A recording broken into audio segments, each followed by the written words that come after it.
আবিদ্যার বটে, আমি গুণময়। এই সেই খেয়ালির খেলা, কখন আসে কখন যায়। হাতে ধরা ডায়েরির ভেতর থেকে টুপ করে ঘষে পড়ে একটা চিরকুট, একছত্র কবিতা। ভাঁজ খুলে পড়তে থাকি লাইনগুলো। কোন হতভাগী চন্দ্রা হতা এলি অবেলায়, অস্তগত বিষণ্ণ বিকেল কে নেবে দায়। অনন্ত নৈঃশব্দে প্রহর শেষ, মৌনতায় বিলম্ব কি এতদিন তবে মিছে অছিলায়। চিরকুটে চোখ বোলাতেই স্মৃতির ঝাঁপি খুলে যায় মানসপটে, সামনে এসে দাঁড়ায় সেই মেয়েটি।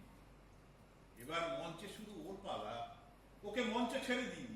জীবনের অস্তগত বিকেলে পৌঁছিয়ে পটাশপুরের গুণময় আরাম কেদারায় গা ভাসিয়ে চাক্ষুষ করতে থাকে। তার দর্শক একমাত্র সেই গুণময়ী। 69-এর এক নিস্তব্ধাগার দুপুর থেকে স্মৃতির মণিকোঠায় তোলা ছিল এতদিন। দিনটা তো শুরু হয়েছিল অলসভাবে। সেদিন অফিসে যাওয়ার তাড়া ছিল না, সেখানে যেতে হতো